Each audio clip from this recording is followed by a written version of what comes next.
Welcome, everyone, to the next installment, the next episode of my podcast called Let's Talk Horses, where, you guessed it, it's all about horses, where people get together and talk about horses. It's very cool. I always have such a good time on this podcast. And my guest today is a first-timer, which is also exciting. Miss Sarah Grandinetti, welcome, welcome, welcome. Thank you so much. And I love your perfectly titled podcast. I know, right? I mean, let's not leave anything to the imagination here. Right. Spot on, girl. High five. We nailed it. So being on here the first time, the first question and the thing I love to find out of people is how did horses come into your life? You take me back. So when I was a kid, we would go on a family vacation-ish thing to like a family camp in Yosemite here in California. And there were like activities that, you could sign up for every day. You had to like run down to the mess hall and put your name and hope that there was still a spot for you in the thing that you wanted to do. And I would sign up for every horseback ride. So it was like the morning, the noon, and the afternoon. And that's all I did was just be at the stables with the horses. So yeah, that's where I had a horse that I decided was mine, even though he wasn't. His name was Scotty. And I would go every summer and ride him all summer. Well, not all summer, for the 2 weeks that we were there, but it was like the best part of the summer. Yeah, that was where horses first entered my life. And then a long break of not having horses in my life after that. Do you remember though, like with Scotty and with that feeling, because it's so like true and resonates in my world as well, where we did similar things here. I would go in the summer as well. We'd go camping, and in one particular place I went with my best friend, there was horse riding, and that was literally like I would have butterflies. I'd be so excited. I wouldn't be able to sleep the night before. Like looking back at that, what was that? Do you have like any sense of like why there was this draw card for you to always be at the stables, always be first in line to be there to go riding as much as possible? Do you remember what that was? Oh, this is such a cool question, Sarah, because I think I've like compacted my like horse experience into the day I started to own a horse, and looking at this from a different place is really fucking cool. So I would say there was a independence that getting on this big creature and like knowing that I could lead him, and he was also in some ways, so many ways leading me. But I also felt like almost like he and I were doing a thing, even though there were lots of other horses and people and kids and whatever chaos around. I always felt like I was I could say now probably invited to more of me. But it was almost like, when you're 16 and you get your keys to your car for the first time and you get to like leave your parents like and go do what you want. It was that energy of like, there was a trust in me, and I got to receive so much from him. I guess that was probably, so that's how I would put words to it now. A little different. That's so cool. Yeah. Like the independence and the adventure, like of being free in a way, like the freedom, I guess, as well, that they give us, especially from a young age. Because, it's funny, like it just came to me then how, girls fall in love with ponies. Like it's such a girl thing, which I think a lot of people trivialize it a little bit. But I also wonder how much it actually starts to instill in women and ladies from a young age, just how much we desire to have that freedom and independence as well. And that sense of adventure that I think, especially a lot of the people on this podcast, well, all of them really have, that I get to talk to. So totally. Awesome. And then fast forward, then, you took a long break as you grew up and went out into the world and became a lady. And then what happened? Oh, I went to Costa Rica for the first time for a certified facilitator training for access consciousness. And my brother, Dr. Dane here, and founder of Access, Gary Douglas, had a bunch of horses, and they were like, you should ride one with us. And I was like there was this little girl inside of me who's like, ee! And then immediate, like, I don't even know, but can I do this wrong? Am I going to do this wrong? It was so interesting. But I remember getting on the horse and riding with them. And that was a huge facilitation that I've talked about a lot is, when people don't trust you or already expect that you're gonna do something wrong. So they start like over preparing you for all the things that could go wrong. And Yep. both of yeah, like they're like, in a car, it's like, watch this, watch that, keep your eye on the road, keep your eye, and you're all like, ah. Neither of them did that to me. They were both like, get on the horse and let's go. And I was like, what? Like, someone trusts me with this thing. That's how I felt the first time I had a kid too. I was like, I'm allowed to take it home from the hospital. Like, you trust me to do this? What? Anyways, but so I jumped into riding ever so often if we were in Costa Rica. And they had rental horses at that property that we could rent. So if I didn't get lucky enough to get on one of Dane and Gary's extra horses, I would do the rental rides every day. And then the asks started to show up to like, what would it be like to have my own? And I had so many ideas about what that would cost and how I couldn't afford it. And so many ideas. I was like probably in my head hoping Dane and Gary would just like give me one for my birthday. I don't know. Like, I had so many things going on in my world about what that would look like. And then one day it happened. And do you want me to go into that story? Because it's kind of funny. Yeah, I Okay. love it. Yeah. And it leads into this other piece that I told you prior to pushing record on the podcast. But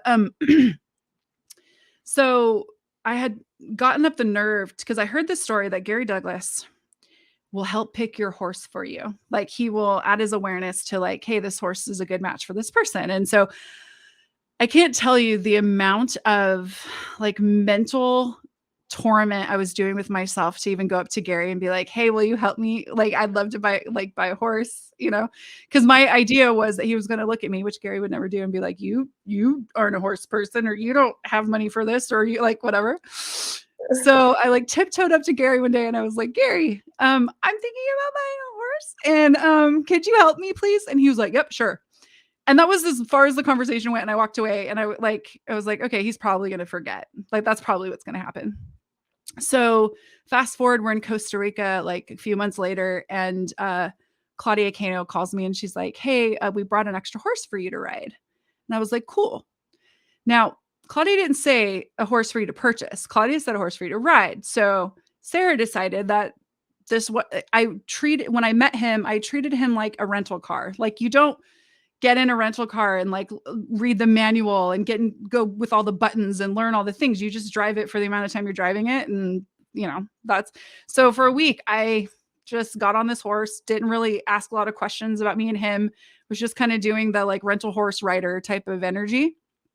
And on the last day, Claudia said, so have you decided if you're going to buy him yet? And I was like, what? And I had one ride left. I was like, what? How much is he? And then she told me a number that was far below what I expected a horse to cost, because I hadn't even really asked a lot of questions about what horses cost. And I was like, oh, I could actually do that. And then it became real. And then I got on this horse, and in this ride, I got present for probably the first time riding in the whole time. And I was like, hey, if you want me to be your owner, show me something. I don't know. And we took off, and this is the first time I decided to run a horse in my life. And I don't even know if that was like a decision or he was like, hey, we're doing this. I can't remember, but we went around a corner and we just took off, and it was just him and I. And I got to a place where I got nervous or in fear. And in my head, I said, stop. But I didn't say it out loud. Like, I couldn't even get my words out, and I was pulling back on the reins, but not even tight enough. And he just stopped. I was like, wait a minute. Did that just happen? And then I was like, testing this. So now we're going to do it again. So I take off and I get him up to a run. And then I intentionally this time did not pull back on the reins and just said, stop, in my head. And he did. And I just started bawling because I'd never experienced anything like that. And so I came back, and I still have pictures of like me, like, like coming back into the stables. I was like, I'm buying him, Claudia, I'm buying him. So we've been together ever since. And that was like 2019. What's his name again? His name is Novadoso, and it translates to the new one. The new one. How amazing. Yeah. And I loved your rent-a-car analogy. And then it's like when you stepped on him that day and it was like, okay, now, now I'm test driving you to buy. Like now you're my new car. And he's like, okay, well, we need to get up to the 6th gear here because you need to know all of my gears and how they work, and my emergency brake, which is just say stop in your head, and that's what happens. Yeah, girl. That's amazing. That's amazing. Now, tell me about the story that you mentioned before we hit record. I love just listening and hearing this. Like, part of this podcast as well is I really perceive when my guests come on and they get to have half an hour of just indulging about their horses. Like, and sometimes I have guests on that don't currently have horses, but they get to, reminisce and talk about times in their life that they did and they rode, and just to perceive what it changes for you as well as the people listening, like actually how the joy of horses is an energy, as well as the times we get to spend with them and go riding and doing things with them is definitely that. But it's also this space of just the energy that they be in our worlds. Yeah. Well, they're just constant facilitators if you'll receive from it. Like the things that my horse has taught me now, like I don't even think I could fit in a notebook, but this story, it takes an amount of like, I'm going to get vulnerable because I know I'm going to look like the village idiot, and that's totally okay at this point because I've like processed. Okay. So to set the scene. So here we are that day where they said, hey, Sarah Grandinetti, here's a horse for you. And in my world, Gary had picked this horse for me to buy. Right. And so I had so much significance on that to begin with, as I told you prior. This was the same trip that you got your horse. So it's really funny that you are here today to hear this going public. Okay. So perfect timing. The universe is so cute. Okay. So my horse is half Costrarrisence, half quarter horse.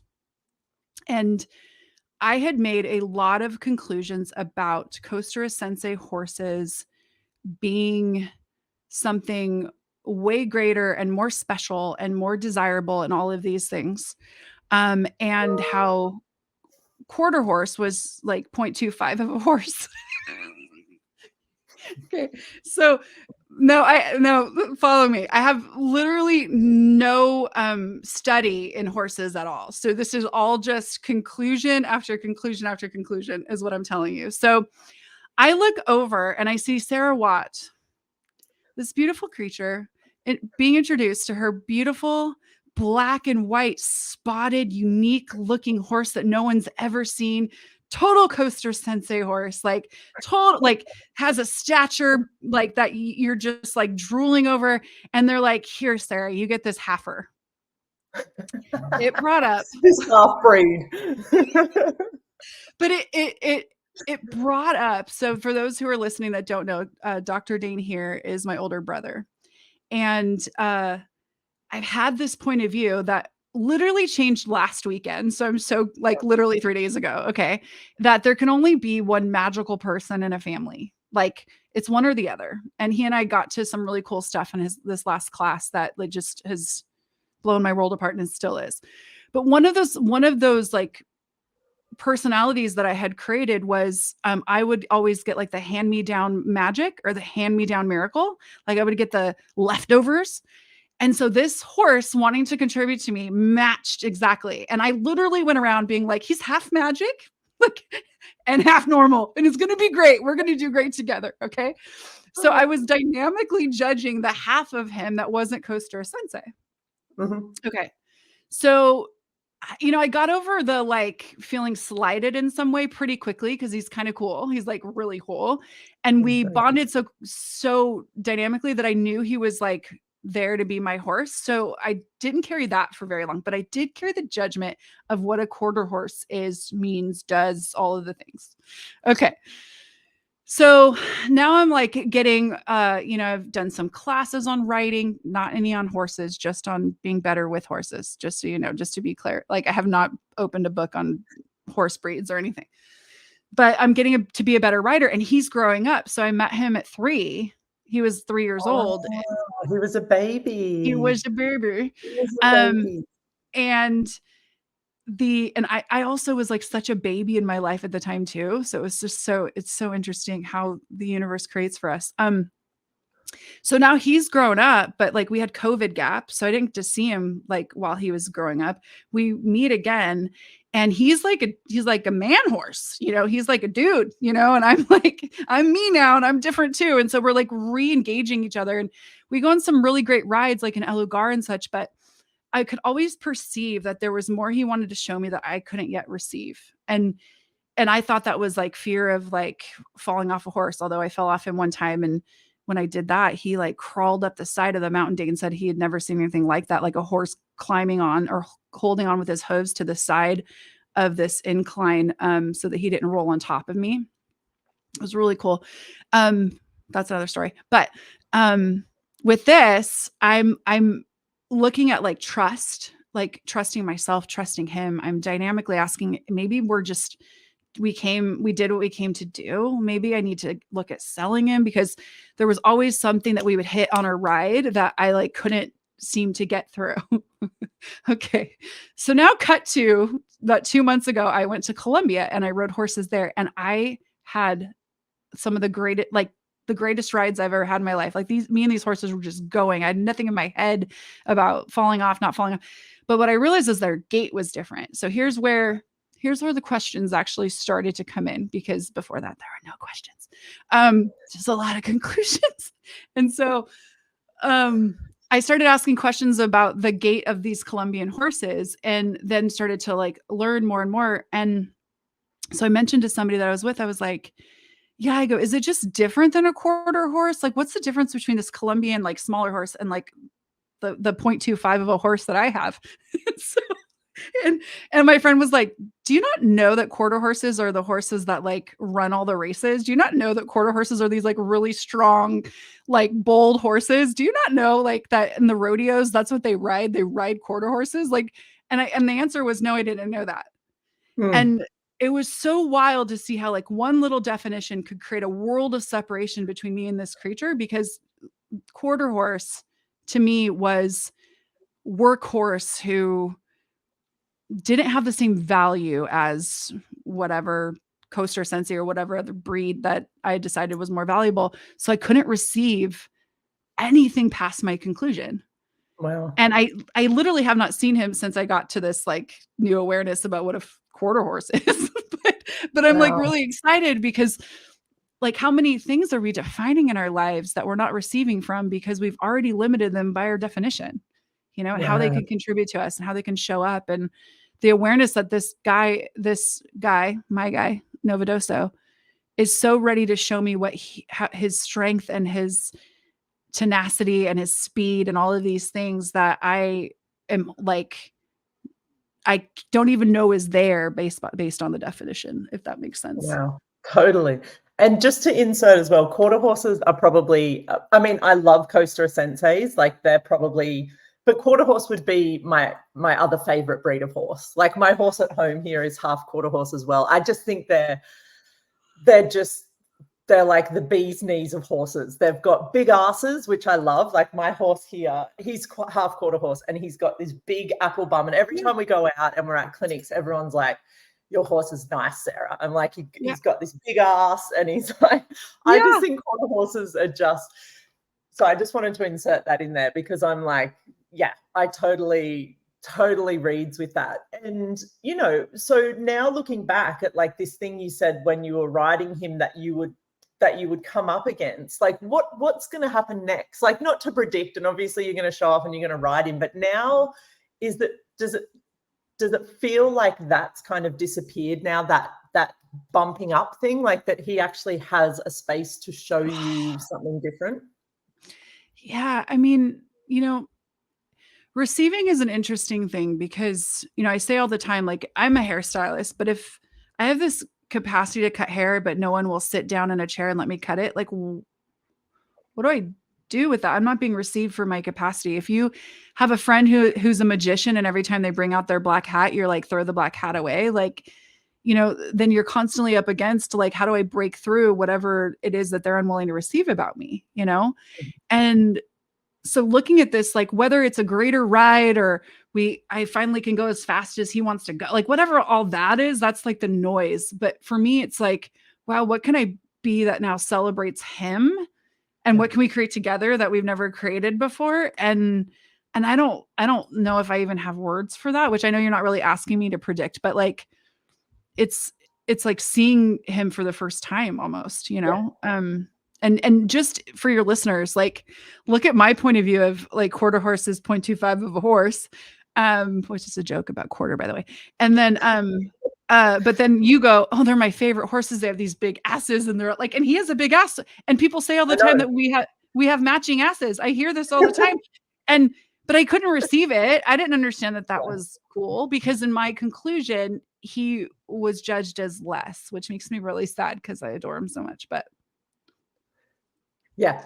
And I mean, now that, because the receiving piece that you brought up, because there was also, and I love the analogy you used about cutting hair, because for him, it's like you couldn't receive that part of him. So he couldn't actually show you that part of him or be, so yeah, that piece where he's like, and you know, the other thing that's really cool is he doesn't fucking care. Like he's not taking this personally. Like he's like, hey, like look over here, and you're like, I'm not ready to look at that, or I can't see that yet. yeah, My conclusion won't let me see that. But he's not like, oh, you're hurting my feelings. Or it's also this other really cool thing with horses where they don't take things personally in that way. Like they'll just show up every day and be like, hi, I'm a horse and this is me and this is what I'm willing to be for you and show you, and I'll take you here and I'll show you this. But if you're like, I'm just going to sit on you and be a sack of potatoes, they're like, okay, well, that's fine as well, until, you know, they have an opening and they go, you're boring, I'm going to like shove you off me or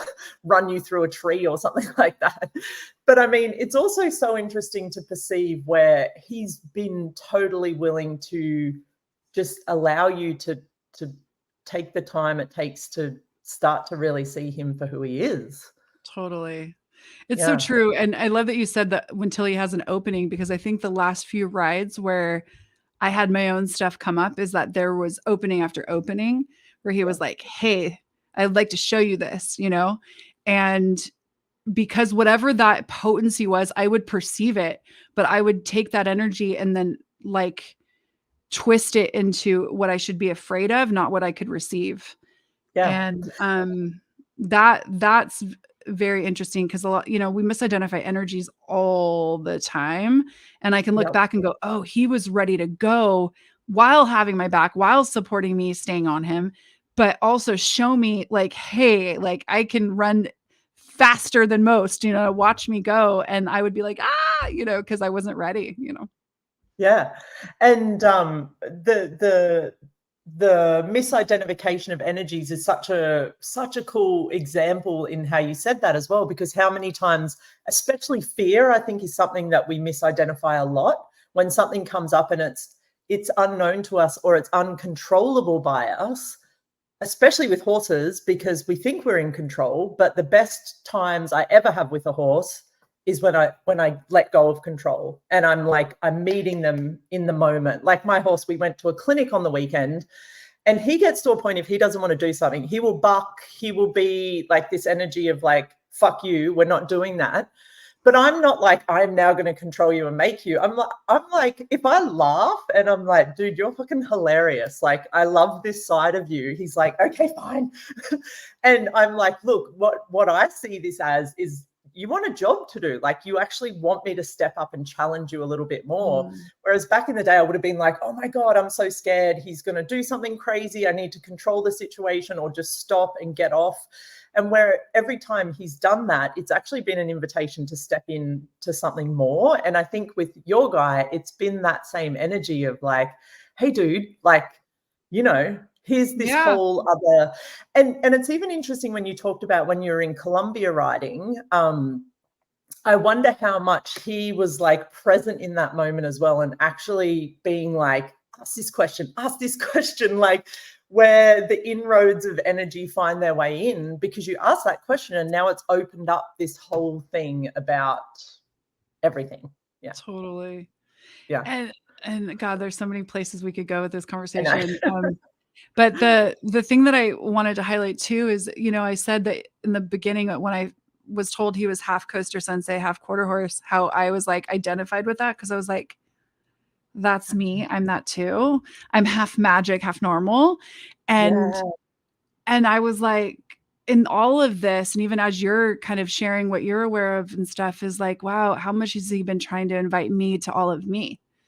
That I don't like, he's showing that he's not half of anything. And where is he like, hey, neither are you, boo boo. Like, let's go, you know? And that potency that I was avoiding, like, yes, partially his, that I had a definition about it, but also how much of it was like mine. He wanted to invite me to, you know? Wow. Ooh, crazy. Yeah. So cool. And just how much the acknowledgement of something allows more of it to show up. Like the acknowledgement of magic is just an invitation for more magic to show up. Like it's just this place of like, hey, this is magic. Like, I wonder what it'd take for more magic to show up. But even like when you were talking about the half of magic thing, and, you know, the thing you spoke about with you and Dane, and there only being, you know, one miraculous one in the family, it's like, how cool is it that you could even acknowledge the miracles in that stage? Like, I know, like, it seems like at the time, maybe it was like, okay, well, this isn't ideal, but in some ways there's such a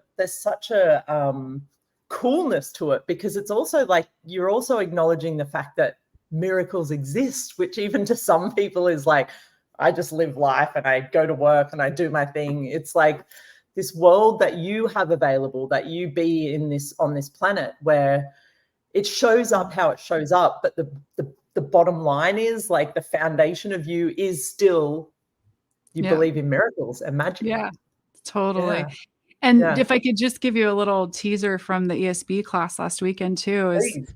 one of the conversations that Dane and I had at one of the breaks was like that somewhere we've all kind of bought into like this miracle pyramid scheme where like the people at the top get all the miracles and the ones at the bottom just have to work to receive some. And how, you know, there's like a miracle quota. And once the quota has been hit by whoever's receiving all the miracles, like there's not a lot left. And and it's all just a fabrication, but he and I dynamically were like implanted to the idea that like, if he has them, I can't, and I can't, if I have them, he can't.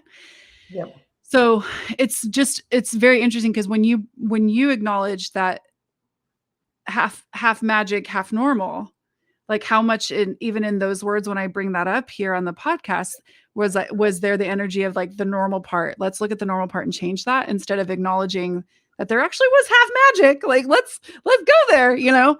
And how, man, you know, what is it Gary says, that like, you know, one conclusion can give you a lifetime of something. I don't know, something. Yeah. Can't remember the words, but yeah. Yeah, there's just, so if I had the point of view, which I'm changing so dynamically and so rapidly right now, that miracles are limited.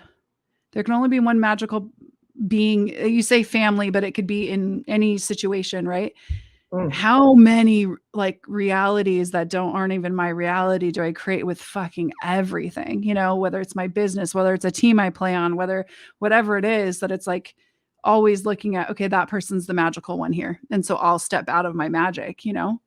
And it's shown me, not just through my horse, but through like the classes of access consciousness, you know, how everything's kind of interconnected, and those points of view that create your reality are going to create your reality everywhere. So you have a limited point of view, you'll also show up and have it with your horse, you know, if you're not willing to change it, you know?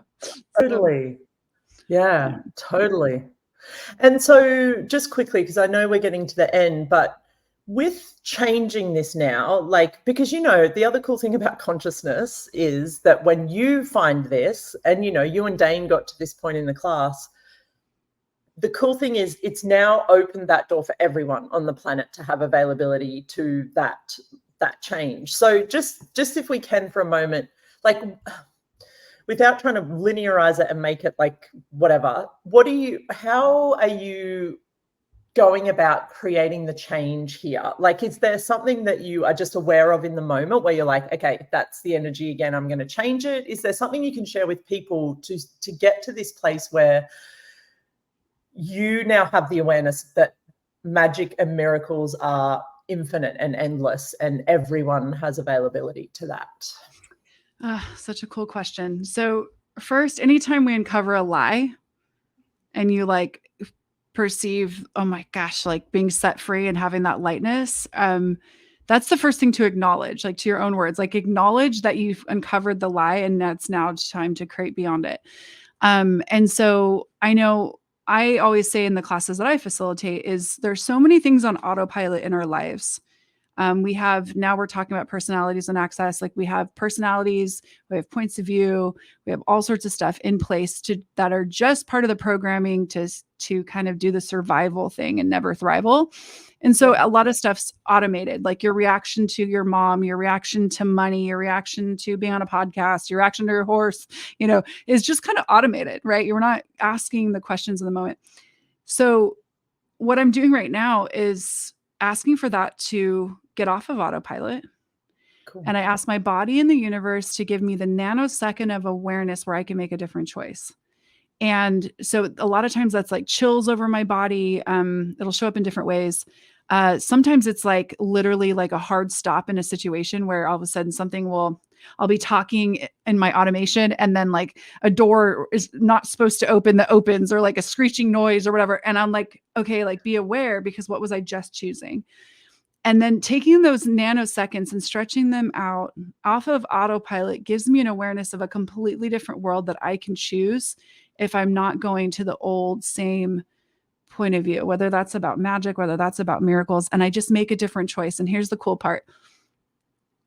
Any different choice is a different choice. It doesn't have to be logical. It can be like, right now I was about to say this limited thing and I'm going to go eat ice cream. Like, it doesn't matter.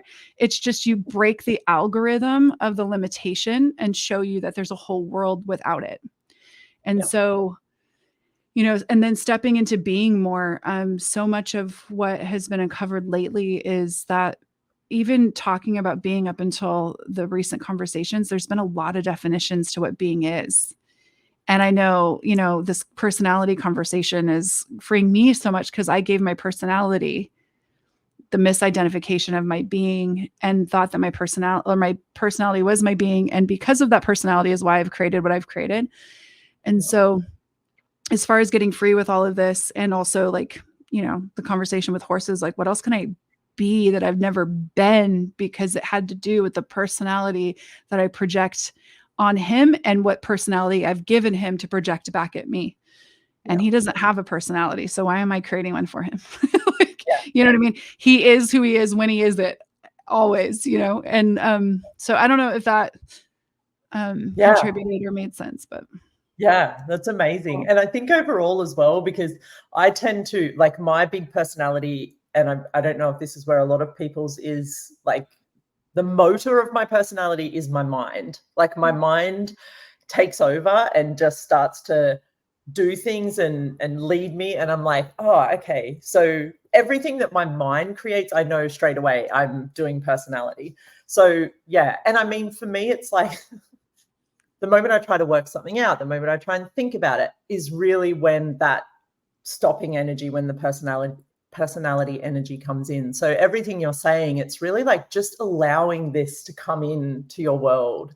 And then, like you said, just being willing to make a different choice. And it doesn't need to be the right choice or the wrong choice. It's just something different than you would have chosen before, no matter what that looks like. And hearing those whispers from the universe that you've asked it to show you is like, yeah. And I literally, because, we also do these really cool classes called Conscious Horse, Conscious Rider, which is also part of what I do this podcast for, to spread the word of like this cool class. And I'm so excited to see what the other Conscious Horse, Conscious Rider facilitators get out there. You're not a Conscious Horse facilitator. Not yet. Not yet. Good. Just to see what this personality and being thing really, where the horses can show us more of this. Because I think if you were to have an example, they are, again, a really cool example of, they don't do personality. They just totally. Yeah. And part of this, like, I just did a call before I got on with you about projections, because we also project personalities on, I see it in parenting, like on our kids, and then we parent the personality rather than the being. And same with our horses. It's like, even when you go on like one of the like the trail rides on a rented horse, they're going to tell you about this horse you're about to get on. And they're like, he's very slow, or he's the grandpa of the bunch, or he likes to run, like whatever. And, you know, his personality is this, right? And so how much of that is just he's been projected at since this horse owner met him about being this certain kind of horse that can only do this or only do that or whatever. And then he just continues to perpetrate the personality based on the expectation that he will. So, I mean, that's with people, with horses, with everything. It's like you also project that on somebody and then they give it back to you. So if we didn't do that with horses and they were free to just show up however with whomever, like my horse might be totally different with you.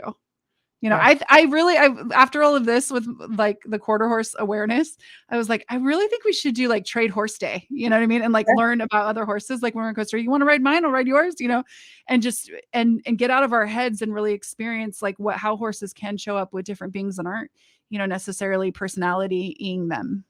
Yeah. And I mean, Gary has always told me, and something that I've really taken on board is he's like, ride as many different horses as you can, because the horses are going to teach you different things about riding them as well. Like having a good coach or a good riding instructor is great, but the horses are the ones that are going to teach you how to ride them. And every single horse is so different to ride. And it's based on the energy that the two of you have when you, Yeah.